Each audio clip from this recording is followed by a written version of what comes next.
Information હોય છે.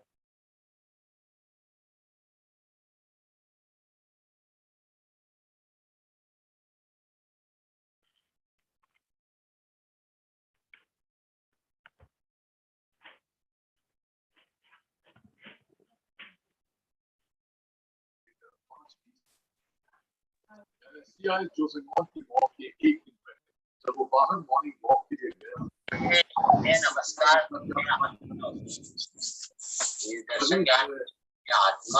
खास आदमी के बारे में सुना।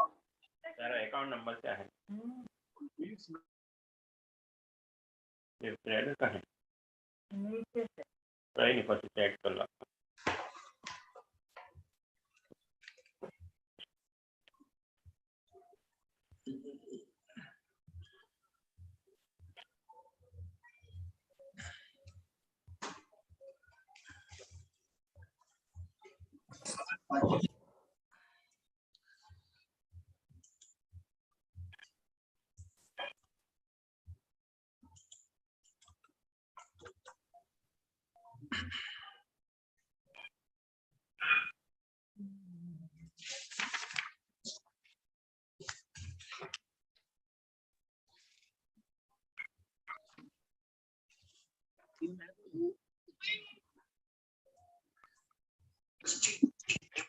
जब सबका वहां पर तो जिन भगवान की बात करते हैं, वहां पर सब एक ही धर्म है। वहां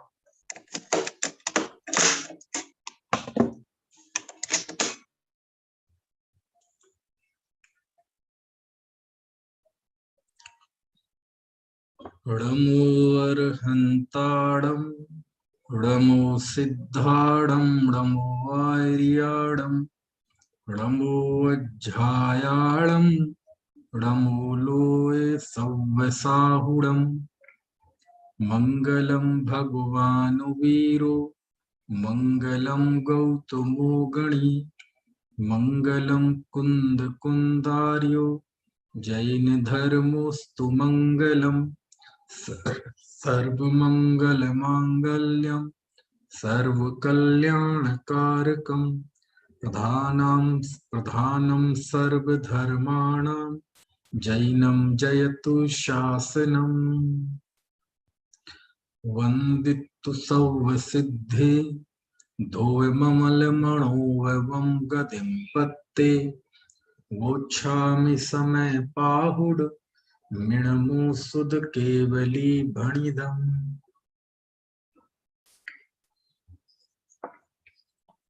परमागम समय सार काफी दिनों बाद ये हमारी कक्षा प्रारंभ हो रही है। आप सबको देख के अच्छा लग रहा है कि आप सब समय सार के रसिक हैं, जिनवाणी के रसिक हैं। 1 महीने से भी ज्यादा हो गया है और उस समय हमारी जब चर्चा छूटी थी तो हम 27वीं गाथा पढ़ रहे थे और 27वीं गाथा के में 36 व्याख्यान हो चुके थे। आज 37वां व्याख्यान प्रारंभ हो रहा है। क्योंकि वो मुझे इसलिए याद है क्योंकि जब भी लंबा गैप हो जाता है और दोबारा क्लास शुरू होती है तो मुझे भी खुद सुनना पड़ता है कि विषय कहाँ तक चला था। तो आज मैंने स्वयं सुना, इसलिए वो मुझे नंबर स्मरण में है। 27वीं गाथा जिसमें आचार्य ने कहा देह चेतन एक है, यह वचन है व्यवहार का, ये एक हो सकते नहीं, यह कथन है परमार्थ का। एक बार गाथा पढ़ते हैं 27वीं गाथा, फिर हम मूल विषय से जुड़ते हैं। भवहारिणौ भासदि जीवो देहो यहवदि खलु एको णदुडिच्छय सजीवो देहो यकदावि एकट्ठो। चूंकि ये गाथा एक प्रश्न के उत्तर में आई है, और भले ही एक प्रश्न के उत्तर में आई है, लेकिन पूरे समय सार में इस गाथा का असर है। इस गाथा में जो मूल भाव है वो समय सार में जगह जगह पे वो मिलेगा, कभी कर्ता कर्म के रूप में, कभी सर्वशुद्ध ज्ञान अधिकार में भी उस रूप में, है ना। ये गाथा किस परिप्रेक्ष्य में आई, तो चूंकि काफी लंबा समय हो गया है इसलिए एक बार अपडेट होना जरूरी है ताकि हमारा विषय से तारतम्य बैठ जाए। आचार्य ने कुंद देव ने 5वीं गाथा में शास्त्र लिखने का, समय सार लिखने का अपना विजन क्लियर किया था, अपना उद्देश्य स्पष्ट किया था कि मैं एकत्व विभक्त को आत्मा के निज वैभव से दिखाऊंगा। तम एयत्त बेहत्तम दाये हम अपड़ो सभी वेड़ यदि दायेज प्रमाणम चुक्केज छलम न घेतव्यम, कि मैं एकत्व विभक्त को यानी आत्मा को निज वैभव से दिखाऊंगा, और जब मैं वह आत्मा दिखाऊं तो आप भी उसे स्वानुभव के द्वारा प्रमाण कर लेना, है ना। तो आचार्य का उद्देश्य आत्मा दिखाना है, आत्मा दर्शाना है, और उन्होंने गाथा 6 और 7 में आत्मा का स्वरूप बताते हुए कहा था कि वह ज्ञायक भाव अप्रमत्त नहीं होता, प्रमत्त नहीं होता, णविहोदि अपमत्तो णपमत्तो जान गोदु जो भावो एवं भणंति शुद्धम णादो जो सोदु सो चेव, कि वह अप्रमत्त और प्रमत्त नहीं होता, वह तो ज्ञायक रूप से ज्ञात होता हुआ शुद्ध है, शुद्ध कहा गया है, और उस आत्मा में ज्ञान दर्शन चारित्र के भेद भी नहीं है। उसके बाद आचार्य ने 2 टूक बताया कि व्यवहार अभूतार्थ है, शुद्ध न भूतार्थ है। व्यवहार न की उपयोगिता पद भी बताई कि जैसे अनार्य को अनार्य की भाषा के बिना नहीं समझाया जा सकता, त्यों ही व्यवहार के बिना परमार्थ का कथन संभव नहीं है। लेकिन ऐसा कहने से व्यवहार अब सत्यार्थ हो गया, भूतार्थ हो गया, ऐसा नहीं है। व्यवहार अभूतार्थ है, शुद्ध न भूतार्थ है, और जो भूतार्थ की शरण लेता है वह जीव सम्यक दृष्टि होता है। तो क्या व्यवहार कोई काम का ही नहीं है, वो केवल समझने समझाने के लिए ही है क्या? ऐसा पढ़कर कोई अन्यथा ग्रहण ना कर ले, निश्चयाभासी ना हो जाए। तब आचार्य को 12वीं गाथा में कहना पड़ा, शुद्धो शुद्धा देशोड़ादभ्यो परम भाव दर्शे व्यवहार देशिदापुण जिदु अप्रमेठिदा भावे। जो परम भाव में स्थित है उनके लिए शुद्ध ने द्वारा उपदेश होता है, लेकिन जो जीव अपरम भाव में स्थित है उसको व्यवहार के द्वारा उपदेश होना चाहिए। ये 12 गाथाओं की एक तरह से पीठिका थी समय सार की, लेकिन आचार्य को तो भूतार्थ बताना था, और उन्होंने 14वीं 15वीं गाथा में अद्भुत विषय बताया कि हे आचार्य देव, जिस भूतार्थ का आश्रय लेना सम्यक दर्शन है, भूदत्थ मस्सिदो खलु सम्मा दिट्ठी हवदि जीवो, है ना, वह भूतार्थ जो कि शुद्ध ने का विषय है, भूतार्थ वह शुद्ध ने क्या है। तो आचार्य ने 14वीं 15वीं गाथा जो लिखी वो बहुत मार्मिक गाथाएं थी। जो पश्यदियप्पाणम अबद्ध पुट्ठम अनन्नम नियदम, है ना, अभिशेष मसंजुत्तम तम शुद्धणयम व्याड़ी। क्या गाथाएं थी, जब हमने उसका पढ़ा था तो कितना आनंद लिया था इन गाथाओं का। कि आचार्य कहते हैं जो स्वयं को यानी आत्मा को अबद्ध, अस्पृष्ट, अनन्य, अविशेष, असंयुक्त और नियत देखता है वह शुद्ध न है, और जो जीव अपने को ऐसा ही देखता है कि मैं अबद्ध, स्पृष्ट हूं, अनन्य हूं, अविशेष हूं, असंयुक्त हूं, नियत हूं, ऐसा जो जीव अब स्वयं को देखता है, पश्यदि जिण शासनम सप्तम, वह समस्त जिन शासन को देखता है। समझ में आया? ऐसी जबरदस्त गाथाएं आचार्य ने ये 14वीं 15वीं गाथा लिखी थी। अब कोई ऐसा प्रश्न करता है कि हे आचार्य देव, आपने जो पारमार्थिक तत्व बताया वह तो बहुत अद्भुत है, वह तो बड़ा ही जबरदस्त है, लेकिन आखिर ऐसा क्या है कि जीव ऐसा पारमार्थिक तत्व अंदर होते हुए भी उस आनंद की अनुभूति क्यों नहीं कर पाता? कहीं ना कहीं कुछ ना कुछ कमी तो है, आखिर उस तत्व तक क्यों नहीं पहुंच पाता?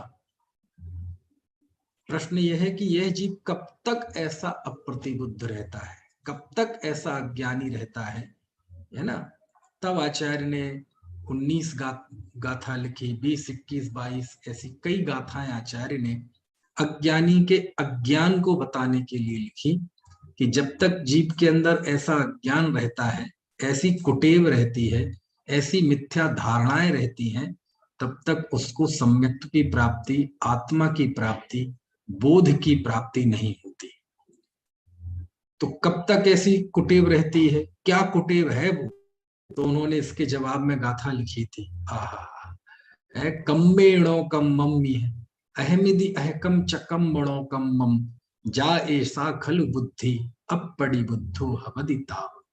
और भी लिखा था कि जब तक यह जीव ये मानता है कि मैं कर्म हूं, है ना, कर्म मेरे हैं, मुझ में कर्म है, जब तक ऐसा वह मानता है तब तक वह जीव अज्ञानी रहता है ना? यह अज्ञानी ऐसे आत्म विकल्प, झूठे आत्म विकल्प करता है कि ये कर्म नो कर्म, बद्ध अबद्ध पदार्थ, सचित अचित्त पदार्थ आदि ये पहले मेरे थे, भविष्य में मेरे होंगे, मैं इनका था, भविष्य में मैं इनका होऊंगा। ऐसी नाना कैसी झूठी झूठी यह आत्म कल्पनाएं करता है, झूठी असत कल्पनाएं करता है ना? और आचार्य ने जब ऐसी झूठी कल्पनाएं बताई अज्ञानी की, तो फिर उसके सामने खड़ा करते हैं सर्वज्ञ को कि देखो तो सब्बंडाण दिट्ठो, सर्वज्ञ के ज्ञान में यह जीव नित्य उपयोग लक्षण वाला देखा गया, और तू कह रहा है कि मैं ये बद्ध बद्ध सचित अचित पुद्गल पदार्थ में हूं, रुपए पैसे मकान शरीर रुपए वाला हूं। यानी एक तरफ भगवान तो तुझे नित्य चेतना लक्षण वाला देख रहे हैं, यानी भगवान तुझे परम पवित्र भगवान आत्मा देख रहे हैं, और तू अपने आप को बुरा काला देख रहा है। तो ऐसा जब आचार्य झकझोरते हैं, जबरदस्त तरीके से झकझोरते हैं अज्ञानी को कि थोड़ी लज्जा तो कर, थोड़ी शर्म आनी चाहिए कि भगवान तीन लोक के नाथ ने तुम्हें चेतना लक्षण वाला देखा है और तुम अपने आप को जड़ देख रहे हो। और जब ऐसा आचार्य ने उसे झकझोरा तो फिर अमृत चंद आचार्य गजब गजब के कलश लिखते हैं, संबोधन करते हैं, है ना, कि भाई अब इस मोह को अब तो छोड़ दो, एक मुहूर्त के लिए शरीर को पड़ोसी मानकर अपने आत्मा के कोतूहली हो जाओ। कितना संबोधन देते हैं आचार्य। उसके बाद का जो प्रकरण है वो हमारा चल रहा था कि जब आचार्य झकझोर देते हैं अज्ञानी के लिए, है ना, कि कम से कम उसकी आंखों में शर्म पैदा हो, और यदि अज्ञानी की आंखों में शर्म आ जाती है तो ये उसके लिए अच्छे लक्षण है। क्योंकि यदि अपने गलत कार्य के प्रति किसी को लज्जा हो जाए तो समझ लो उसका कल्याण का रास्ता प्रारंभ होने वाला है। क्योंकि अपने अज्ञान की स्वीकृति ही प्रथम ज्ञान है। यदि अपने अज्ञान पर शंका खड़ी हो जाए तो समझ लेना चाहिए कि ये अच्छी होनहार है, हमारा भविष्य उज्जवल है। तो आचार्य झकझोरते हैं अज्ञानी के लिए कि देख, कहाँ केवल ज्ञानी तुम्हें चेतना लक्षण वाला देखते हैं और कहाँ तुम जड़ के स्वामी बने हुए हो और भाव मरण भाव कर्म करते हो। जिस पर्याय में जाते हो उसी पर्याय को अपना मान लेते हो, उसी पर्याय से संबंधित सुख दुख हर्ष विषाद जीवन मरण उत्थान पतन उसमें ही तादात्म्य स्थापित कर लेते हो, इसलिए दुखी रहते हो, है ना। तो ये सब संबोधन आचार्य दे ही रहे थे कि सामने से एक प्रश्न आता है, क्योंकि झकझोरने की सफलता तब है जब सामने वाले के अंदर सारे प्रश्न खत्म हो जाए। यदि उसके अंदर प्रश्न बने रहेंगे तो फिर वो वहां तक नहीं पहुंच पाएगा, है ना। तो आचार्य जब उसे झकझोरते हैं जीव को, तो फिर प्रश्न करता है, क्योंकि मालूम कई अज्ञानी तो ऐसे होते हैं, सुनना, अज्ञानियों के भी स्वभाव होते हैं। कई अज्ञानी तो ऐसे होते हैं कि उन्हें उनका ज्ञान बताया जाए तो ठीक है, हाँ ठीक है, अब ये तो पंडित लोग हैं, आचार्य लोग हैं, ये तो कहेंगे ही ऐसा, ऐसा करके निकाल देता है। कई ऐसे होते हैं अपने आप को अज्ञानी मानते ही नहीं है। कई ऐसे होते हैं अज्ञानी मानते भी हैं लेकिन ज्ञानी होने की इच्छा नहीं है। लेकिन आपने देखा होगा बहुत ऐसे ऐसे कोई बहुत मोटी खाल के व्यक्ति होते हैं, उनको कितना ही कहो उनके सिर पे जू नहीं रेंगता, ना वो बात मानेंगे, समझ में आए ना, और ना आपकी बात का विरोध करेंगे, और कुछ नहीं, बस आपकी सुनेंगे नहीं, सुनते जाएंगे तो हाँ ठीक है, कुछ बोल तो नहीं ठीक है। ऐसा अज्ञानी बहुत खतरनाक होता है। तो जब आचार्य ने इतना झकझोरा ऐसे जड़ बुद्धि अज्ञानी को, अब उसका मुंह खुलता है, जरा समझ में है ना, अब क्या खुलता है, अब थोड़ा सा मुंह खुलता है ना। चलो कम से कम इतनी सफलता तो हुई कि उसका मुंह तो खुला, उसका पेट का दर्द तो थोड़ा निकलेगा। और जब मुंह खुला अज्ञानी का, तो अज्ञानी का मुंह खुला तो मालूम अज्ञानी की क्या कलाकारी है कि आचार्य ने उस जीव के सामने सर्वज्ञ को खड़ा किया था। किसको खड़ा किया था कि देखो, सर्वज्ञ के ज्ञान में तुम चेतना लक्षण में देखेगे, यानी भगवान के ज्ञान में तो जीव नित्य ही चेतना लक्षण वाला देखा गया, लेकिन तुम अपने आप को जड़ मानते हो, अचेतन मानते हो, जड़ पदार्थों में एकत्व मत्व करते हो।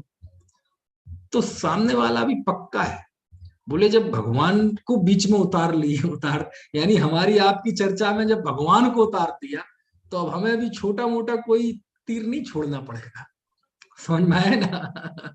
पुराने समय में रामायण आती थी तो होता था ना, एक जनरल तीर छोड़े जाते थे, अब सामने वाले ने बड़ा तीर छोड़ दिया तो ये भी बड़ा छोड़ेगा, है ना। वहां उसने भी ऐसा मंत्र पढ़ के ऐसा ऐसा करके तीर बुलाया तो वो दूसरा वाला भी मंत्र पढ़ेगा। तो अज्ञानी की ओर से आचार्य प्रश्न करते हैं, क्योंकि यहाँ प्रश्नकर्ता कोई दूसरा नहीं है, आचार्य खुद प्रश्न कर रहे हैं। क्योंकि कोई भी रचनाकार होता है, कोई भी विद्वान होते हैं, आचार्य भगवान होते हैं, तो यद्यपि उनकी रचना एकांत में होती है, वो अकेले में रचना करते हैं, वहां कोई नहीं होता उनके आसपास, लेकिन काल्पनिक लोक में, कल्पना के जगत में वह सारी दुनिया से संघर्ष करते हैं। उन्हें पता है कि मैं एक एक बात जो लिखूंगा और जब वो पढ़ी जाएगी तो उसके क्या इफेक्ट्स होंगे, सामने वाले पाठक के मन में क्या प्रश्न खड़े होंगे। तो जब आचार्य लिखते हैं तो जब सत्य का प्रतिपादन करने के बाद वो अज्ञानी के पाले पे जाके खड़े हो जाते हैं और वहां से सोचते हैं कि आचार्यों की इस बात के विरुद्ध में अज्ञानी के अंदर क्या क्या प्रश्न खड़े हो सकते हैं।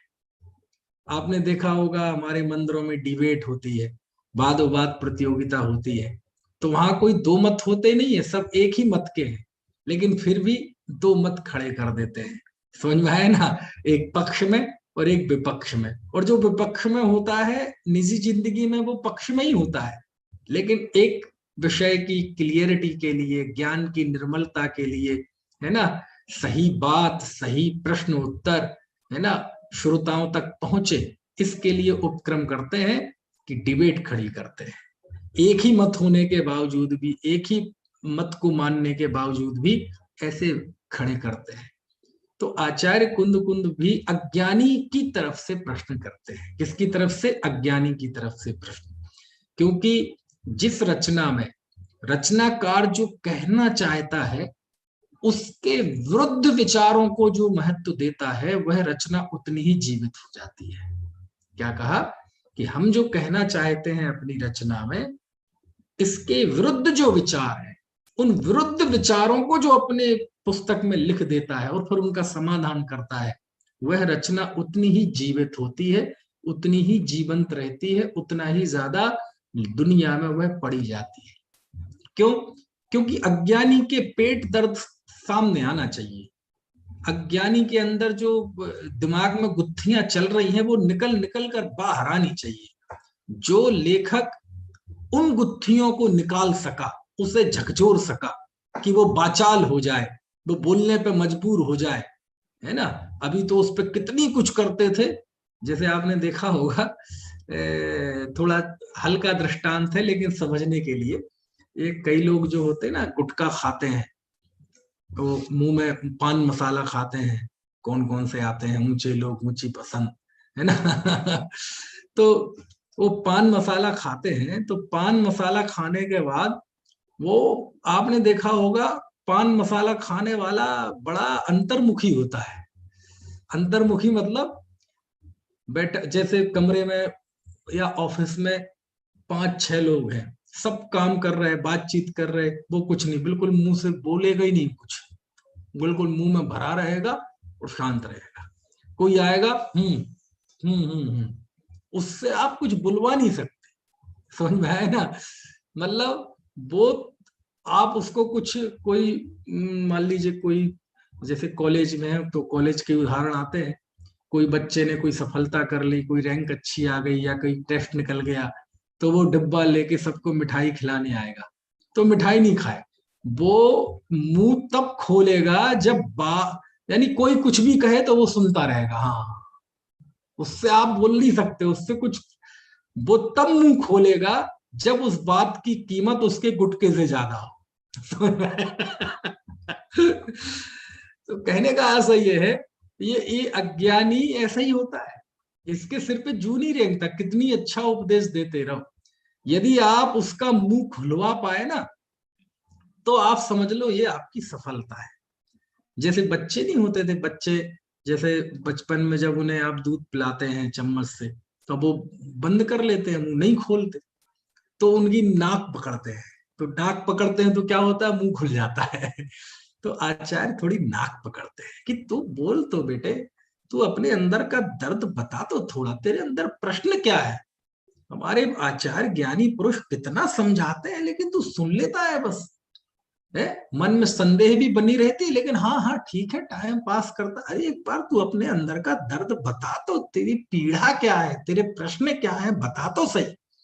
और जो रचनाकार एकांत में बैठकर अज्ञानी की तरफ से प्रश्न करने लगे, यानी जो रचनाकार स्वयं ही स्वयं के विरुद्ध खड़ा हो जाए, वो रचनाकार जीवित रहता है। आप देखो मोक्ष मार्ग प्रकाशक इतनी जीवंत रचना क्यों है, क्योंकि पंडित जी हर पेज पे, हर पैरा के बाद खुद खड़े हो जाते हैं, किसके विरुद्ध, खुद के विरुद्ध, समझ में आया ना। और आगम के सारे प्रश्न, शंकाएं, वो शंकाकार के मुंह में डालते हैं, किसके मुंह में डालते हैं, शंकाकार के। आप देखना मोक्ष मार्ग प्रकाशक पढ़ेंगे, निराली शैली, अद्भुत शैली है। पंडित जी ने जितने उद्धरण डाले हैं ना शास्त्रों के प्रमाण, वो ज्यादातर उन्होंने प्रश्नकर्ता के मुंह में डाले हैं, समझ में आया ना। इसलिए मोक्ष मार्ग प्रकाशक इतनी जीवंत रचना हो गई। द्वंदात्मक पद्धति, संघर्ष दिखाना चाहिए विचारों का, पूरे समय सार में भी यही शैली है। आचार्य ने विचारों का संघर्ष दिखाया है, क्योंकि आचार्य तो एक ही ट्रैक पर हैं कि, है ना, कि गुणस्थान, रंग, रूप आदि सब व्यवहार, मतलब ये आत्मा नहीं है, आत्मा चेतना लक्षण वाला है, ज्ञायक है। बस बात तो इतनी है समय सार में, इससे ज्यादा कुछ नहीं है। अब तो क्या है बाकी, बस अब तो बाकी ये है कि इस बात को स्वीकार करने के बीच में जो जो बाधाएं आती हैं अज्ञानी की ओर से, यानी अज्ञानी अपने किन तर्कों के द्वारा, अज्ञानी अपनी कौन सी कुटेवों के द्वारा अपने उस मिथ्यात्व की, अपने उस बहिर्मुखता की रक्षा करता है, अपने जहर को पालता है, अपनी पीड़ा को पालता है, जिन तर्कों के जरिए, जिन आधारों पर। आचार्य को तो बस अब उन पे चोट करनी है, समझ में आए ना। बात तो कितनी सी है कि मैं नित्य ही चेतना लक्षण वाला हूं, मैं त्रिकाल ज्ञायक ध्रुव हूं, तो इतना समय सार है, एक लाइन का समय सार, इससे ज्यादा है ही नहीं। फिर क्या है कि कोई जीव जब इस तक नहीं पहुंच पाता, और जब नहीं पहुंच पाता है तो कहीं ना कहीं तो पहुंचा हुआ है। कहाँ पहुंचा हुआ है, वह अपनी अनेक अनेक मनोविकृतियों से, अनेक अनेक अज्ञान के द्वारा अपने उस दुख की रक्षा करता है। देखो कैसा गजब का व्यक्ति है दुखी, लेकिन अपने आप को भ्रम से सुखी मानकर उस दुख की रक्षा करता है, उसको सुरक्षा प्रदान करता है, उसको फलता फूलना देखना चाहता है। तो आचार्य के सामने चुनौती ये है कि वो जो भी अज्ञानता की पोषक युक्तियां हैं, आचार्य उन युक्तियों को उकेरते हैं और फिर उसका समाधान करते हैं, है ना। अब वो युक्तियां दो तरह की होती हैं, समझना। अब ऐसे कोई भेद नहीं मिलेंगे समय सार में, आप पढ़ेंगे तो समझ में आएंगे। एक तो अज्ञानी की युक्ति वो होती है, समझ लो वो जैन नहीं है। एक जैन की युक्तियां और एक अजैन की युक्तियां, एक अजैन मिथ्या दृष्टि और एक जैन मिथ्या दृष्टि। आचार्य को दो के समाधान करने हैं, ठीक है। अभी जब आचार्य ने कहा था कि देख तू मानता है कि ये कर्म मेरे थे, भविष्य में मेरे होंगे, है ना, ये बद्ध सच्चे ये पदार्थ मेरे थे, भविष्य में मेरे होंगे, ये मैं इनका था। ये तो एक सामान्य मिथ्या दृष्टि के लिए बात है, समझ में आया ना। तो उसका तो समाधान करते ही हैं आचार्य।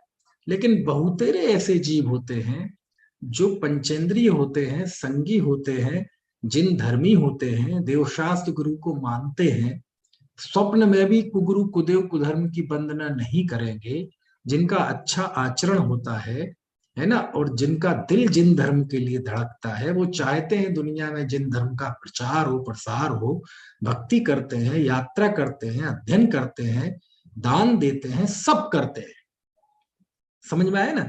लेकिन उनके भी कैसे पर्याय मूर्ता पाई जाती है। अब वो पर्याय मूर्ता को कहां कहां से पुष्ट करता है, समझ में आया ना। तो ऐसे जीव की भी आचार्य खबर लेते हैं समय सार में। केवल ऐसे जीव की खबर नहीं लेते कि जो बिल्कुल धर्म के बारे में शून्य है, ऐसे जीव की भी खबर लेते हैं जो अपने आप को धर्मात्मा मानता है। अन्यथा देखो, जब 26वीं गाथा में प्रश्न किया तो आचार्य ने एक भोला एकदम निरा जो मिथ्या दृष्टि है वो बन के प्रश्न नहीं किया। आचार्य ने खड़ा किया था कौन सा व्यक्तित्व, सर्वज्ञ, कि अरे तुम अपने आप को जड़ मानते हो, भगवान के ज्ञान में, केवली के ज्ञान में तुम चेतना लक्षण वाले देखे गए। तो आपने अपनी बातचीत के बीच में भगवान को उपस्थित किया। तो 26वीं गाथा में आचार्य ने प्रश्नकार के मुंह में भी छोटी मोटी बात नहीं डाली। क्या डाली कि हे आचार्य देव, यदि गाथा आपको याद है कि नहीं, 26वीं गाथा, अब वो चलो मैं बता देता हूं मुंह से कि हे आचार्य देव एक बात बताइए, यदि आत्मा और शरीर एक नहीं है तो तीर्थंकरों की और आचार्यों की जो स्थिति की जाती है वो सारी झूठी सिद्ध होगी। इसलिए हम तो यही मानते हैं कि देह ही आत्मा है। ऐसा प्रश्न था। तो देखो, ये प्रश्नकर्ता कोई आम आदमी नहीं है। ऐसा प्रश्न जो कर रहा है, मतलब आचार्य जिस वर्ग की ओर से ये प्रश्न खड़ा कर रहे हैं, वह कोई दूसरा व्यक्ति तो है नहीं, आचार्य ही प्रश्न खड़ा कर रहे हैं। तो आचार्य जिस वर्ग की, जिस समूह की, जिन अज्ञानियों की का प्रतिनिधित्व करने वाला ये प्रश्न कर रहे हैं, वो सामान्य व्यक्ति का प्रश्न नहीं है। क्यों? क्योंकि तीर्थंकर आचार्य की स्तुति का जो उदाहरण दे रहा है वो स्वाभाविक है, अजैन तो है नहीं, परमत वाला तो है नहीं, वो जिनमत वाला है, जिन धर्मी है। तभी तो उसने दृष्टांत क्या दिया, शास्त्रों का उदाहरण दिया। आचार्य ने केवली को खड़ा किया तो उन्होंने स्तुतियों को खड़ा किया कि अब बताओ आचार्य क्या जवाब है आपके पास। बोले यदि देह और आत्मा एक ना हो तो आचार्यों तीर्थंकरों की स्तुतियां मिथ्या नहीं हो जाएंगी, सारा भक्तांबर झूठा नहीं हो जाएगा, मिथ्या नहीं हो जाएगा। उसमें भगवान के क्षत्र की, चमर की, भामंडल की, है ना, स्तुति करते हैं तो ये झूठी है क्या? है समोषण की स्तुति, उनकी दिव्य ध्वनि की स्तुति, ये झूठी है क्या? अब मैं आपसे पूछता हूं, समोषण का दर्शन करते हुए हम ये नहीं मानते क्या कि हमने भगवान के दर्शन कर लिए? तीर्थंकर, जब समोषण में तीर्थंकर विराजमान होते हैं, अभी बीड़ शासन जयंती थी, ठीक ही नहीं, तो बीड़ शासन जयंती पे जब वो भगवान क्या कहते हैं, गौतम स्वामी है ना, दीक्षा ले ली और भगवान के सामने हाथ जोड़कर बोले, हे भगवान, हम सबको मुक्ति के मार्ग का उपदेश प्रदान करें, है ना। तो गौतम स्वामी जब भगवान महावीर का दर्शन कर रहे थे तो क्या किसका दर्शन कर रहे थे? शरीर था ना वो। फिर आप ऐसा क्यों नहीं कह रहे कि भगवान महावीर का शरीर था? ऐसा नहीं कहते, हम क्या कहते हैं, भगवान का दर्शन कर रहे थे। अरे वो तो चलो समोषण था। आप में से बहुत लोगों का नियम होगा कि हम भगवान का दर्शन किए बिना भोजन नहीं ग्रहण करेंगे, है नियम। तो अब आप बोले हाँ जी भगवान के दर्शन कराए, बोले हाँ कराए, चलो भोजन करते, नाश्ता करते। तो कहाँ किया भगवान का दर्शन? आपने मूर्ति के दर्शन किए, लेकिन आप ऐसा बोलते हैं कि हम भगवान की मूर्ति के दर्शन करके आए। अब क्या बोलते हैं? भगवान के दर्शन करके आए कि ऐसा बोलते हैं कि नहीं? उस समय आपके मन में विकल्प भी आता है कि हमने साक्षात भगवान के दर्शन नहीं किए बल्कि मूर्ति के दर्शन किए। क्या बात करते हो? अरे हमने साक्षात दर्शन किए भगवान के, इन अपनी स्वयं सगी आंखों से भगवान के दर्शन किए हैं, जिन प्रतिमा जिन सारखी, ऐसा बोलते हैं कि नहीं? तो कहने का आशय ये है कि ये सब फिर ये सब स्तुतियां झूठी हो जाएंगी, ये भक्ति भजन हमारे झूठे हो जाएंगे। और चलो बोले हमारे झूठे हो जाए, हमारे आचार्यों ने भी भक्ति की है, कुंद देव ने भी तीर्थंकर भक्ति लिखी है, नंदीश्वर भक्ति लिखी है, ये सब झूठी हो जाएंगी। आचार्य भक्ति भी लिखी है, सब झूठी हो जाएंगी। समझ में आया ना? आप देखो जितनी भी आज तक भक्ति लिखी गई, उन सारी भक्तियों को एक साथ रख लो, हालांकि रख नहीं पाओगे, इतनी ज्यादा है ना, लेकिन एक केवल समझने के लिए, उन भक्तियों में 99% जो कुछ भी होगा वो सब शरीर का वर्णन होगा। समझ में आया ना? उनकी प्रतिमा का वर्णन, शांत दशा का वर्णन, उनकी दिव्य ध्वनि का वर्णन, उनके भीतरी जो गुण हैं उनकी बात तो थोड़ी आती है। आप भक्तांबर उठा के देख लो, दुनिया में इतना प्रचलित है भक्तांबर, उसमें भगवान के जो आंतरिक गुण हैं उनकी तो कुछ एक पंक्ति है बस।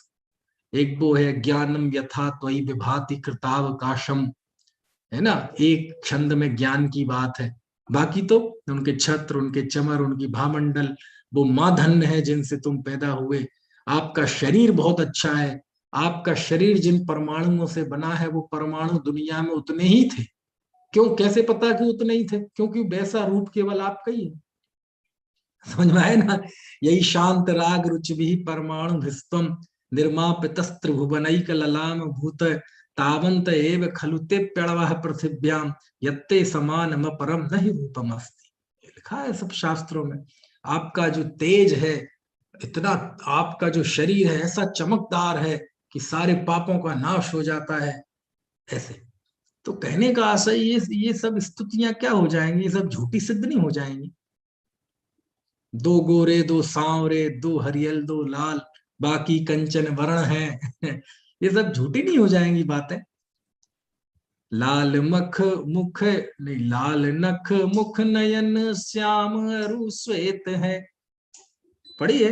अभी नंदीश्वर पर्व गया है तो उसमें रोज उसकी पूजन पढ़ते होंगे आप, तो उसमें आती है जी।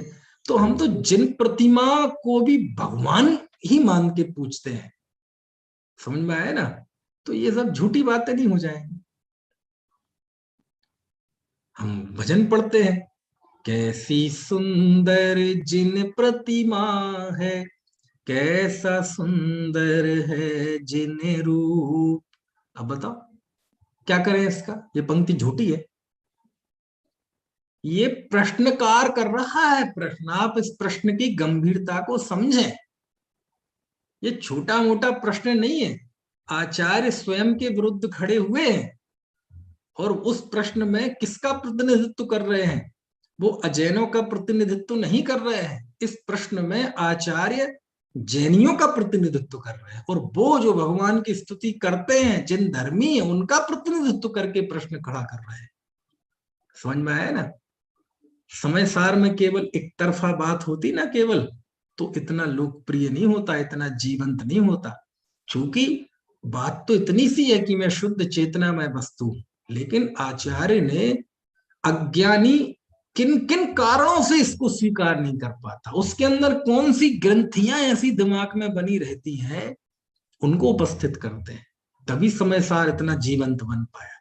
अब लो ये प्रश्न है, बोले आचार्यों की स्तुति, आचार्य के हे आचार्य देव, कुंद देव से ही कहें, आप ही जब प्रवचन सार में आचार्य का वर्णन करते हैं तो आप खुद लिखते हैं कि आचार्य रूप में विशिष्ट हो, वय में विशिष्ट हो, कुल में विशिष्ट हो। तो चरणानुयोग सूचक चोली का गाथा 205-6 है ना, आप उसमें लिखा है 204, उसमें लिखा है कि आचार्य रूप में विशिष्ट हो, कुल में विशिष्ट हो। अब उनकी स्तुति होती है आचार्य की, तो इन सारे गुणों की स्तुति होती है, अब ये सब झूठी हो जाएगी। समझ में आ रही है बात की नहीं? तो आचार्य देव हमें तो साफ साफ बताइए कि ये स्तुति मिथ्या है क्या, ये स्तुति मिथ्या है क्या? लिखा देखो, सब्बावी हबदी मिच्छा, ये सब मिथ्या होती है। फिर समझ में आया ना? ये प्रश्न था, आचार्य जवाब चाहिए। यदि आप कहते हैं कि आत्मा शरीर अलग अलग है, आत्मा कर्मों के बंध से और स्पर्श से रहित अबद्ध स्पष्ट है ना, तो फिर हमें इस बात का जवाब चाहिए कि शास्त्रों में जो हजारों हजारों लाखों लाखों गाथा, श्लोक, छंद भगवान की देह की स्तुति में लिखे गए हैं, वो क्या भगवान की स्तुति नहीं है? आप में इतनी हिम्मत है क्या कहने की कि वो भगवान की स्तुति नहीं है, वो सब मिथ्या है? इतना गंभीर प्रश्न है, समझ में आया ना? उस प्रश्न के जवाब में आचार्य 27वीं गाथा लिखते हैं कि अरे अरे अरे, वो मिथ्या है, तुम्हें शर्म नहीं लगती? मिथ्या मुंह से निकालने की हिम्मत कैसे हो गई तुम्हारा मिथ्या कहने की, कि वो आचार्यों की स्तुतियां मिथ्या है? पहले तो इस मिथ्या शब्द को कुछ देर के लिए दिमाग की डिक्शनरी से बाहर फेंक दो।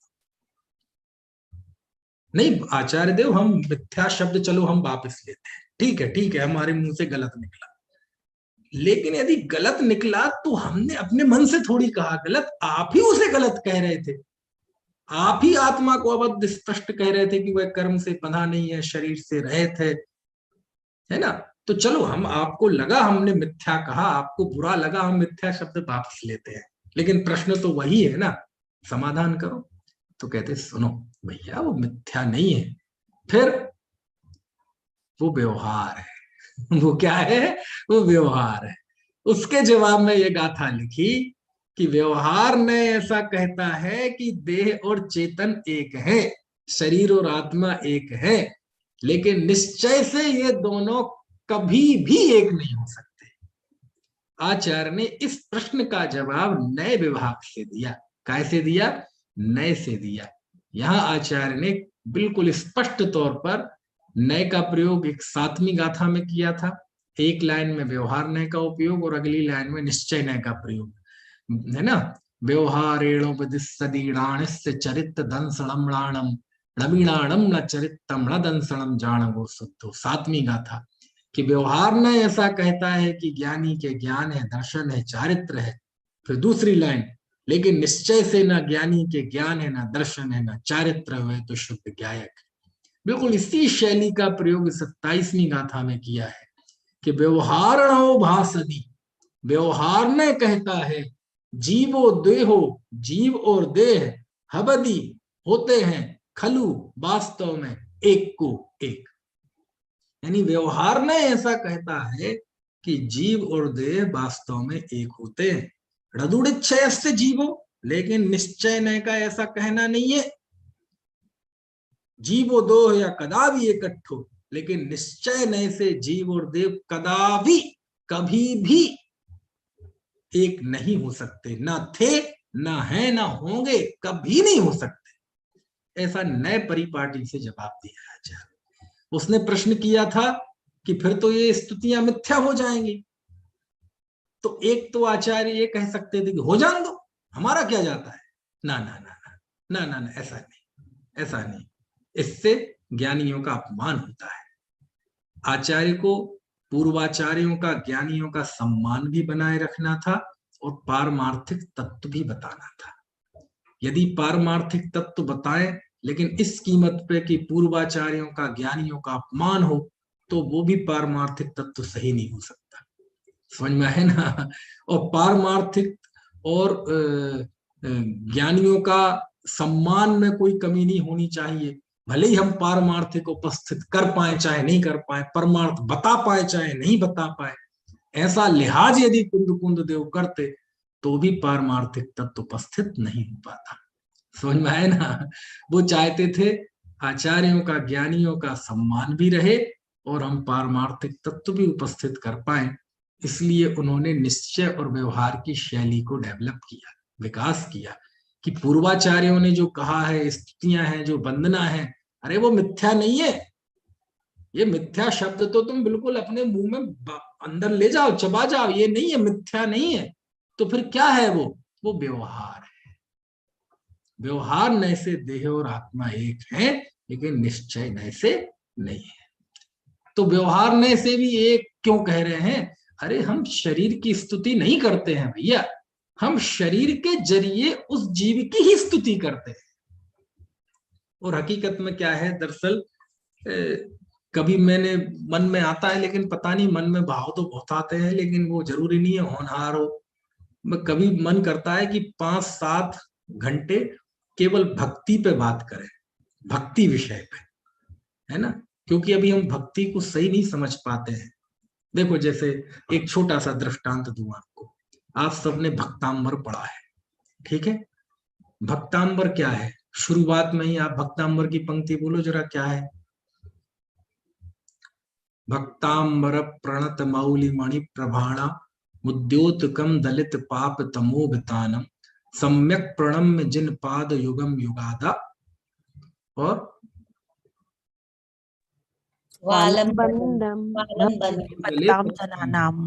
ठीक है।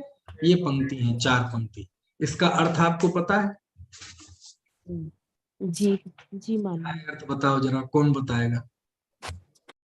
इसका अर्थ ये है कि हे भगवान, मैं आपके चरण कमलों की वंदना करता हूं, सम्यक प्रकार से मन वचन काय से वंदना करता हूं, जो कि संसार सागर से तारने वाले हैं। ऐसे चरणों की मैं वंदना करता हूं। अब वो चरण कैसे हैं? तो उसके लिए वो कहते हैं कि देवताओं की मुकुटों की आपके चरणों में झुके हुए देवताओं की मुकुटों की मणियों को प्रकाशित करने वाले आपके चरण। इतना लंबा विशेषण है। भक्तांबर प्रणत मौलि मणि प्रभाणा मुद्योतकम दलित पाप तमोभितानम। अब देखो, अब भगवान के चरण कैसे हैं कि आपके चरणों की जो प्रकाश है ना, चमक, जब देवता लोग आपके चरणों में झुकते हैं तो देवताओं के मुकुटों पे मुकुट होते हैं सिर पे, और उन मुकुटों में मणियां होती हैं। और जब वो आप झुकते हैं, वो आपके चरणों में ऐसा सिर रखते हैं, तो आपके चरणों में इतना प्रकाश है, इतने चमकदार हैं कि उसकी किरणें उनकी मणियों पे पड़ती हैं तो मणियां जगमगा जाती हैं। तो आपके चरण कैसे हैं? झुके हुए देवताओं की मणि मुकुटों की मणियों को प्रकाशित करने वाले। अब बताओ, ये किसकी स्तुति है? देखो, चरणों के प्रकाश की स्तुति की ना। झूठी है? अरे भैया, झूठी नहीं है, थोड़ा समझने की कोशिश करो। व्यवहार के कथन के द्वारा हमें पहुंचना पड़ता है भीतर, उसमें प्रवेश करना पड़ता है। क्या अर्थ हुआ? अरे ये चमक आचार्य को पता नहीं है, मानतुंग आचार्य को, कि ये जो शरीर का प्रकाश है, चरणों का प्रकाश है, ये पुद्गल है, ये प्रकाश भी पुद्गल है, ये चरण भी पुद्गल है, ये पता नहीं है उन्हें। ये जो देवता है, ये भी शरीर इसका पुद्गल है, इसका मुकुट भी पुद्गल है, इसकी मणियां भी पुद्गल है, प्रकाश तो पुद्गल की पर्याय है। पढ़ लो तत्वार सूत्र, पढ़ लो भेदतम छाया, वो पूरी गाथा है द्रव्य संग्रह में। आचार्य को पता नहीं है कि पुद्गल की पर्याय है। कुछ बात समझ में आ रही? ये छत्र चमर भामंडल आचार्य को पता नहीं है कि पुद्गल की पर्याय है। फिर इसके जरिए भक्ति करते क्यों है? अरे उसमें निहित अर्थ होता है, हमें समझना पड़ता है। क्या समझना पड़ता है? ये काव्य है, इसमें व्यंजना होती है, इसके अंदर गहरे अर्थ छुपे रहते हैं। उसमें अर्थ क्या है? उन्हें कोई मुकुट टुकुट नहीं बताने हैं, उन्हें कोई मणियां नहीं बतानी है, उन्हें कोई चरण नहीं बताने हैं, उन्हें कोई चरणों में प्रकाश है नहीं बताना है। क्यों?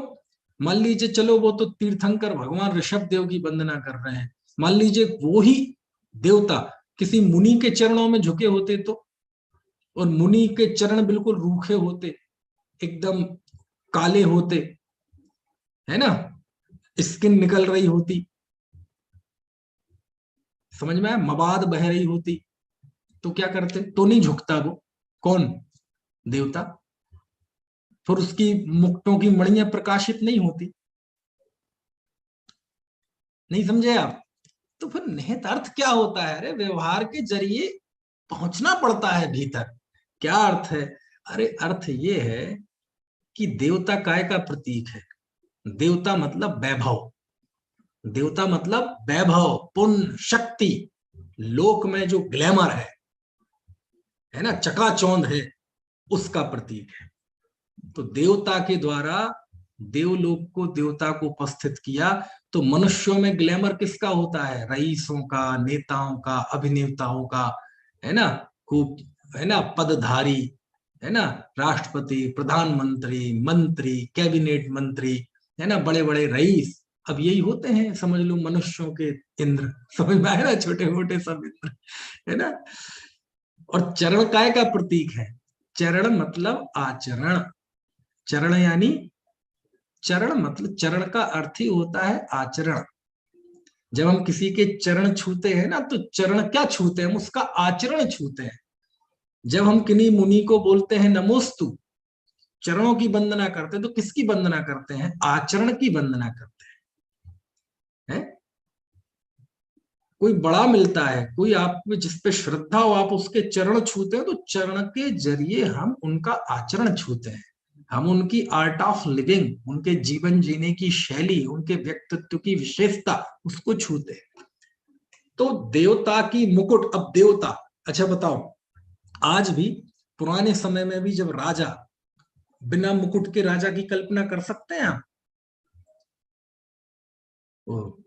दरबार में जाएगा तो क्या पहन के जाएगा? मुकुट। क्या बोलते हो मुकुट को? ताज। बोले आज तो ताज मिल गया, ताज मतलब पद मिल गया, राजा बन गया। तो ताज, ताज काय का प्रतीक होता है? उसके पद का प्रतीक होता है। और ताज में मणियां उसके ऐश्वर्य का प्रतीक, उसके रईसी का प्रतीक। और भगवान के चरण काय का प्रतीक है? आचरण का प्रतीक। आचरण मतलब सम्यक दर्शन, ज्ञान सहित वैराग्य का, समता का, अनासक्ति का प्रतीक है। तो क्या मतलब हुआ कि ये देवताओं मुकुट की मणियों में जो प्रकाश है बेकार है, कुछ नहीं है। असली प्रकाश तो इसका है, आचरण का। तो उसमें ये कहते हैं, पुण्य कितना ही बड़ा हो, वैभव कितना ही बड़ा हो, कितना ही बड़ा पद प्राप्त कर ले, कितनी ही समृद्धि प्राप्त कर ले, लोक में कितना ही यश प्राप्त कर ले, कितना ही बड़ा हो जाए, समझ में आया ना, लेकिन वैरागियों के आगे ये पुण्य नाक रगड़ता है। समझ में आया ना? बोले तू कितना ही प्रकाशित हो ले, कितना ही यश कमा ले, लेकिन जब तू वैरागियों के चरण में झुकता है, उस समय तू सुंदर लगता है। यानी हे लक्ष्मी, तेरी सुंदरता भी चारित्र के आगे झुकने में है। हे ज्ञान, हे वैभव, तू जब तक झुका रहेगा वैरागियों के सामने, आचरण के सामने, तब तक तू सुंदर रहेगा, तेरा भी यश दुनिया में होगा। ये प्रतीक अर्थ होते हैं। क्या? भक्तांबर प्रणत मौलि मणि प्रभाणा मुद्योतकम दलित पाप तमोविताना। कि कितना ही लक्ष्मी हो, कितना ही पद हो, कितना ही यश हो, तेरी सुंदरता इसी में है कि तू वीतरागता के सामने मस्तक नवा के बैठा रहे। समझ में आया ना? जिस दिन तेरे अंदर ये अकड़ आ जाएगी, तेरी सुंदरता खत्म हो जाएगी, क्योंकि तुझमें सुंदरता नहीं है। सुंदरता तो भगवान में है, वीतरागता में। इसका नाम है कि देवताओं के झुके हुए, है ना, मुकुटों की मणियों को प्रकाशित करने वाले आपके चरण।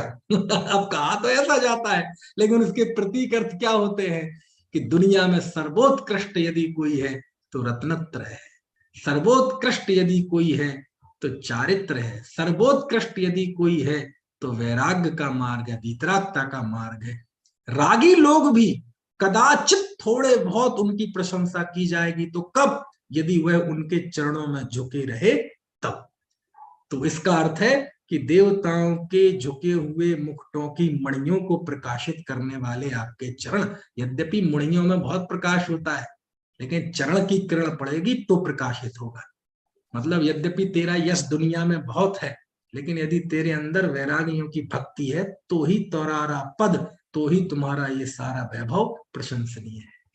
मतलब उस भक्तांबर की उस पंक्ति से मान तुंग आचार्य हमको अनासक्ति का उपदेश दे रहे हैं, है ना, कि कदाचित कोई उदयवश, है ना, तुम वैराग अंगीकार न कर सको, कदाचित उदयवश पुरुषार्थ की कमजोरी वश तुम वैराग अंगीकार न कर सको, वैराग्य का रास्ता न अपना सको और मुकुट धारण कर लो। मुकुट धारण कर लो मतलब लोक में तुम्हारी प्रतिष्ठा हो जाए, धन व्यापार पद प्रतिष्ठा, तो ये मत समझना कि उसमें तुम्हारी सुंदरता है।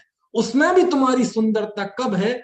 जब तुम उन मुकुटों को भगवान के चरणों में झुका दोगे, तो उस चरण से जो ऊर्जा मिलेगी और उससे जो तुम्हारा जीवन जगमग होगा, ये तुम्हारी सफलता है। ऐसे सब निहित अर्थ होते हैं, हमें समझना पड़ता है उन चीजों को, क्योंकि काव्य में बात इशारे में कही जाती, सीधे सीधे नहीं कही जाती, है ना। खैर, तो सीधा सा प्रश्न ये है कि ये सब मिथ्या नहीं हो जाएंगी, सारा समोसरण का वर्णन ये सब झूठा सिद्ध नहीं हो जाएगा? कहते नहीं होगा। क्यों नहीं होगा? क्योंकि व्यवहार से देह और आत्मा एक है। व्यवहार न ऐसा कहता है कि देह और आत्मा एक है, लेकिन निश्चय से ये कभी एक नहीं हो सकते। अच्छा, यहां एक प्रश्न करता हूं, जरा सुनना ध्यान से। आप लोग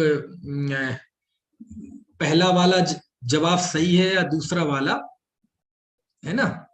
भाई साहब कह रहे प्रभु चरणों में इंद्रादित्य के मुकुट झुके अभिकार, मानो कहते हैं हम सबसे जग का वैभव। चलो, बहुत अच्छा, विनीत भाई साहब की टिप्पणी थी। अब आप इसका जवाब देना। जग का विभव था। हाँ, व्यवहार नय से शरीर और आत्मा एक हैं कि कहे जाते हैं? व्यवहार नय से शरीर और आत्मा एक हैं कि कहे जाते हैं?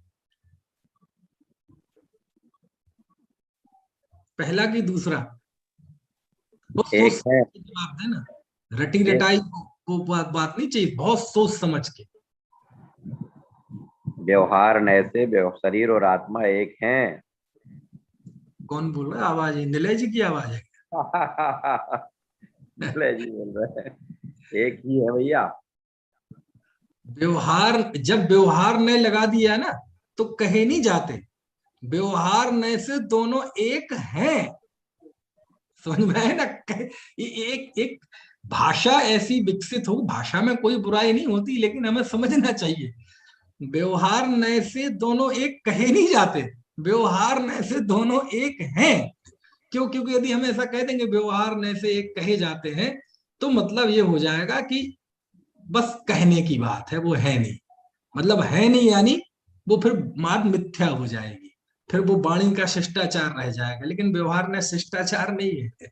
समझ में? और आप घबराना मत, ऐसा कहने से आप कोई मिथ्या दृष्टि हो जाएंगे।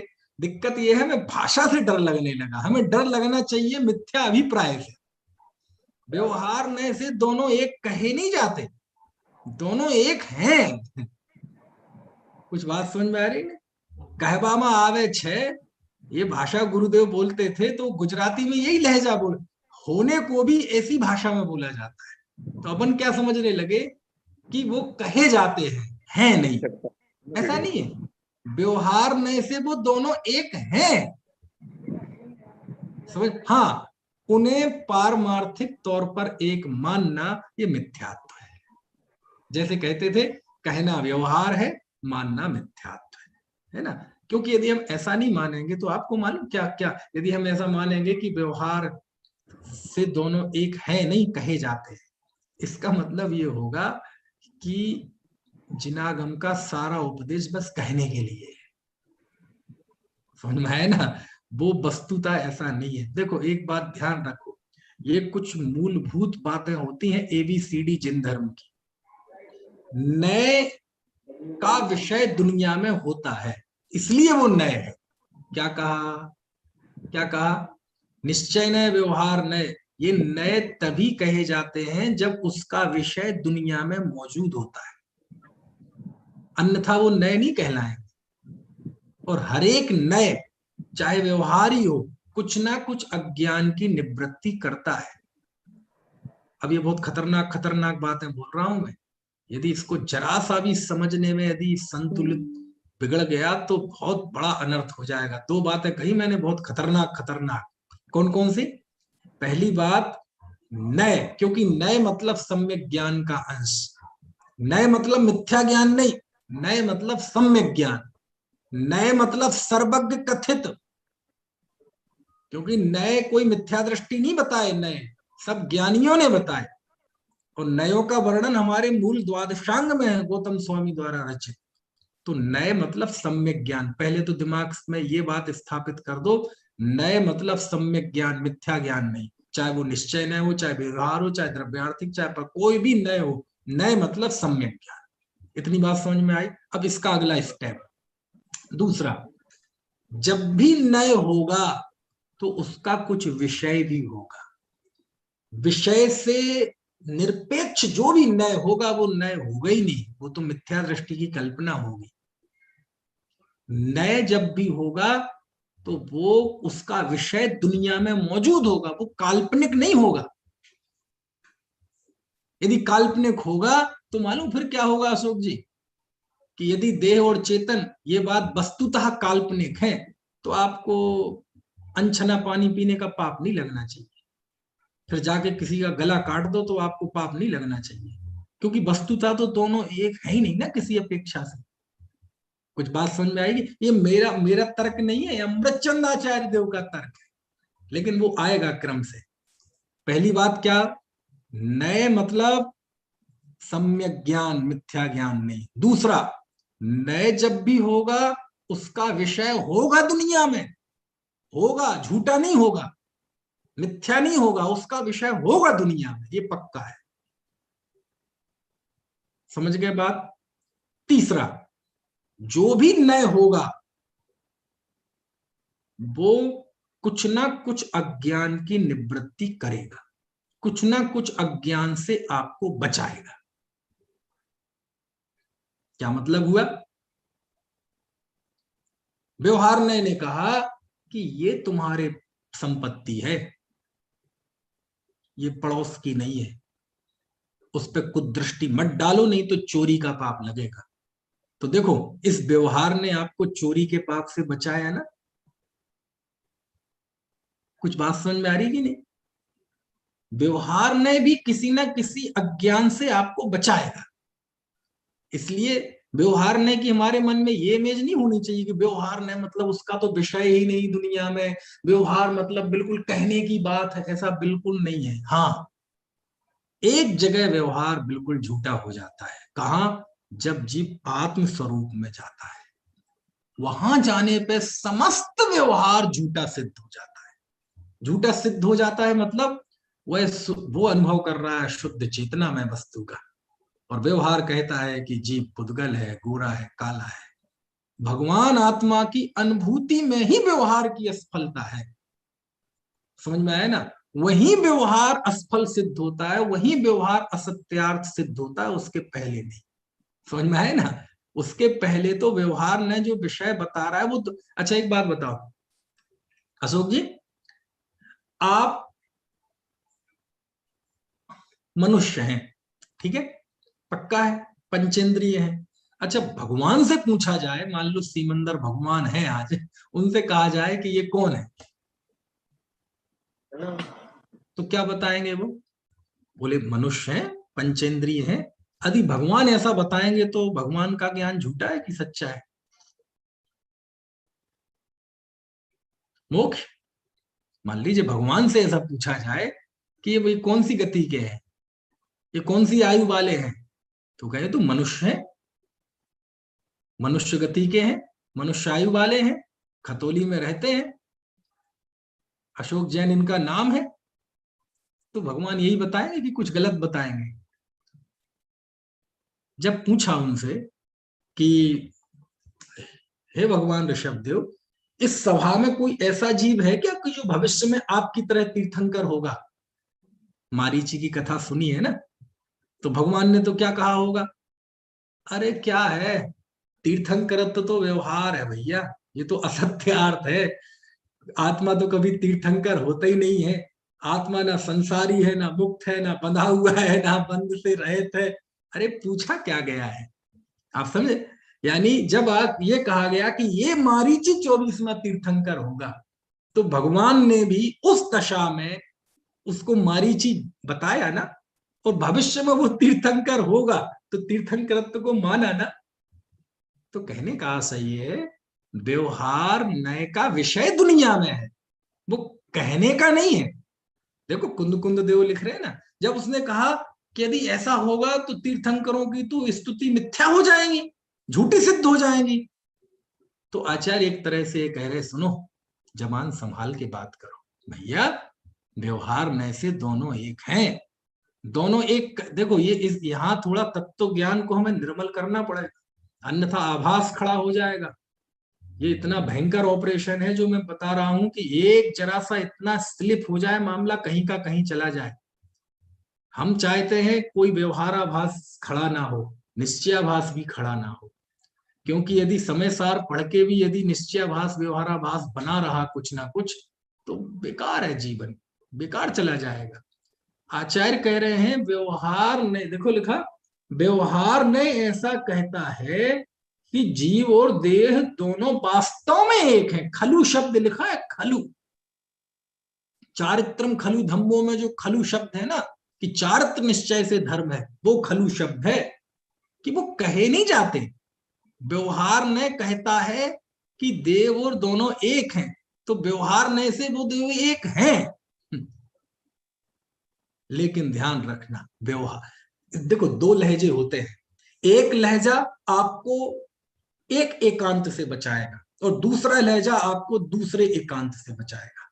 सुनना, एक लहजा आपको व्यवहाराभासी होने से बचाएगा और एक लहजा आपको निश्चयाभासी होने से बचाएगा। कैसे? देखो मैं बताता हूं कि साहब वो तो यदि ऐसा मानेंगे तो भगवान की तीर्थंकर और आचार्यों की स्तुति झूठी हो जाएगी, इसलिए हमने तो माना कि देह और आत्मा एक है। अब उसका जवाब, व्यवहार ने ऐसा कहता है कि जीव और देह अलग अलग है, एक है। ठीक है? क्या सुनना, एक ही वाक्य को मैं दो तरह से बोलूंगा, सुनना। पहला क्या बोला, व्यवहार ने ऐसा कहता है कि जीव और देह एक हैं। ठीक है? इससे निश्चयाभास खड़ा नहीं हुआ। अब दूसरा, व्यवहार ने ऐसा कहता है कि जीव और देह एक है, निश्चय नहीं। समझ में आया ना क्या फर्क है दोनों में? क्या फर्क है दोनों में? पहला जवाब क्या था, व्यवहार ने ऐसा कहता है कि देह और जीव एक हैं, तो इससे तो क्या हुआ, उस प्रश्न का जवाब हो गया कि वो कह रहा था कि दोनों पर मिथ्या हो जाएगा स्तवन। लेकिन अब ट्विस्ट, व्यवहार ने ऐसा कहता है कि देव और जीव एक है, मतलब निश्चय से दोनों एक नहीं है। दोनों में फर्क समझ में आया कि नहीं? है? यही रहता है, प्रस्तुतिकरण के लहजे में कितना अर्थ बदल जाता है। एक कौमा, रोको मत जाने दो, रोको मत जाने दो। देखो जरा से रुकने में कितना अर्थ बदल गया, रोको मत जाने दो, रोको मत जाने दो। समझ में आया ना? उसने प्रश्न किया, क्या प्रश्न किया? सुनना मजे, अरे मैं, आप कितने उसको छू पा रहे हैं मर्म को। कि कोई आभास खड़ा ना हो। यदि व्यवहार का विषय ही मौजूद नहीं है ऐसा मानेंगे तो भी एकांत है, निश्चयाभास है। और व्यवहार को परमार्थ मान लेंगे, व्यवहाराभास है, वो भी एकांत है, दोनों ही मिथ्यात्व। उसने कहा साहब यदि देह और आत्मा दोनों अलग अलग हैं तो तीर्थंकरों की स्तुति मिथ्या हो जाएगी। तो कहते मिथ्या नहीं होगी, नहीं होगी, घबराओ मत। बोले क्यों नहीं होगी? क्योंकि व्यवहार नए से देह और आत्मा वास्तव में एक हैं। अब लहजा समझ में आया? तो उसके प्रश्न का समाधान हो गया, एकांत खड़ा नहीं हुआ, पूर्वाचार्यों का सम्मान हो गया। लेकिन बात तो परमार्थ की बतानी है ना। फिर दूसरी लाइन में कहते हैं लेकिन व्यवहार से ही है, ध्यान रखना, गांठ बांध लो इस बात की, make it a point, bear in mind, घोंट लो इस बात को। किस बात को? ये निश्चय से नहीं है। देखो ये कहलाते हैं कुंद कुंद देव। हमें लगती है गाथा कितनी सरल है, देह चेतन एक है, यह वचन है व्यवहार का, ये एक हो सकते नहीं, यह कथन है परमार्थ का। पूरे समय सार में ये गाथा पूरे समय सार में फैली हुई है, अलग अलग लहजे में। समझ में आया ना क्या? यानी एक लाइन जब ऊपर की कही कि व्यवहार से देह और चेतन वास्तव में एक है, तो उस अज्ञानी जो शंका खड़ी कर रहा था ना कि भाई वो स्तुतियां झूठी हो जाएंगी, मिथ्या सिद्ध हो जाएंगी, चुप, खबरदार। व्यवहार में से वास्तव में वो एक है, मतलब वो झूठी नहीं है स्तुतियां। तो फिर हो गई ना आचार्य हमारी बात सिद्ध, हमारी बात सिद्ध हो गई ना, चुप।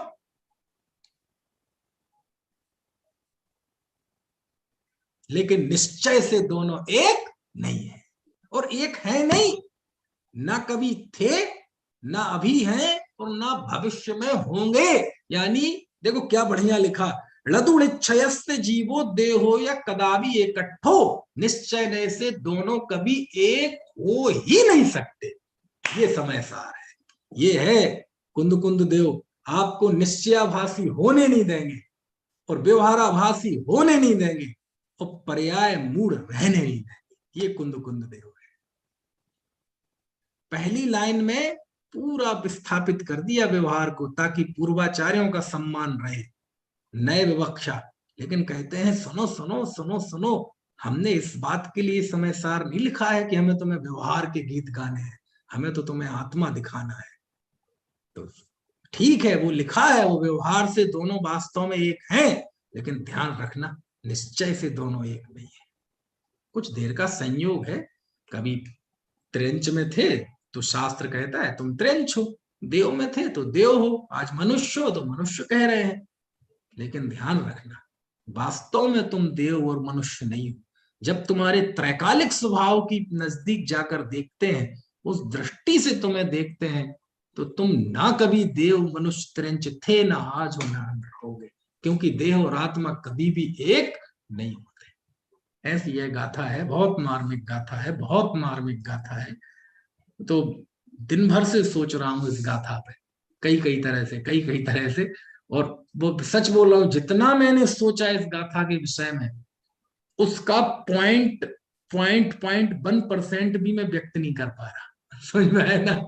समझ लो आप, इतनी गहराई है। तो जब मैं इतना खुद सोच रहा हूँ तो कुंद कुंद देव ने कितना सोचा होगा, उनके मन में कितने भाव होंगे, है ना? चलो बाकी की चर्चा हम कल करेंगे। अब नियमित क्लास चलेगी, यदि कोई बाधा नहीं आई तो आप लोग समय से आए। आज तो काफी देर हो गई, टाइम देख ही नहीं पाया। चलिए किसी को कोई प्रश्न हो तो पूछ लीजिए, बाकी की बात कल करेंगे। है किसी को कोई प्रश्न? नियत दृष्टि मिथ्या तुति सोई, क्या कहा भाई साहब? तन चेतन व्यवहार एक से, नीचे भिन्न भिन्न है धोई, तन की तुति व्यवहार जीव तुति, नियत दृष्टि मिथ्या तुति सोई। हाँ बराबर है कि ये व्यवहार की स्तुति है, लेकिन यदि इसे परमार्थ मान लोगे, निश्चय मान लोगे, तो मिथ्यात्व होगा। जो जैसा है उसको वैसा मानना, संयोग है तो संयोग को संयोग जानना, उसे स्वभाव नहीं जानना। संयोग को स्वभाव जाना तो भी मिथ्यात्व, और संयोग को संयोग भी नहीं जाना तो भी मिथ्यात्व। तो यहाँ स्तुति को मिथ्या दृष्टि करना नहीं कहा गया है। हाँ, नहीं कहा गया। अभी आगे की गाथा में आने वाला है जो आप कह रहे हैं कि मुनिगण वो देह की स्तुति करके ऐसा मानते हैं कि मैंने भगवान की स्तुति की, तो व्यवहार से सही है लेकिन निश्चय से नहीं। अभी मूल गाथा में आने वाला है ना। बहुत अच्छी चर्चा है। आप लोग थोड़ा इसको थोड़ा बहुत मतलब मन लगा के यदि इसको महसूस करेंगे तो आपको लगेगा कि हमें ऐसे समय सार अब तक नहीं पढ़ा। मतलब बताया तो सब ने, लेकिन अपन ने उस दृष्टि से पढ़ा नहीं कि आचार्य देखो कैसी टिष्ट, यानी कैसे संभालते हैं चीजों को, कितने यानी आचार्य अकेले बैठे हैं, अकेले बिल्कुल बैठे हैं पोन्नूर हिल में, लेकिन एक एक अज्ञानी की एक एक उसकी क्या कहते हैं रग रग को पहचानते हैं। कहां से वो प्रश्न कर सकता है और क्या मैं जवाब दूंगा तो क्या साइड इफेक्ट्स हो सकते हैं। कहते हैं देखो तुमने जो पूर्वाचार्यों का स्तुतियों का वो हवाला दिया है वो सही है, वो गलत नहीं हो सकते। इसलिए तुम कह रहे हो कि वो मिथ्या हो जाएंगे, वो नहीं है ऐसा, क्योंकि व्यवहार से वास्तव में दोनों एक हैं व्यवहारने से। तो हाँ हाँ बिल्कुल सही, बस आचार्य हमारी बात सिद्ध हो गई। नहीं, चुप, निश्चय से ऐसा नहीं है। और यदि तुम्हें आत्म उपलब्धि करना है तो तुम्हें निश्चय दृष्टि इसमें जाना पड़ेगा, शुद्ध ने की आंख खोलना पड़ेगा, अन्यथा व्यवहार मूड यदि रहे तो अनंत काल तक रहे आना, आत्म उपलब्धि नहीं होगी। चलिए, अनंत धर्मणस्तत्त्वं पश्यन्ति प्रत्यगात्मनः अनेकांतमयी मूर्तिर् नित्यमेव प्रकाशिता।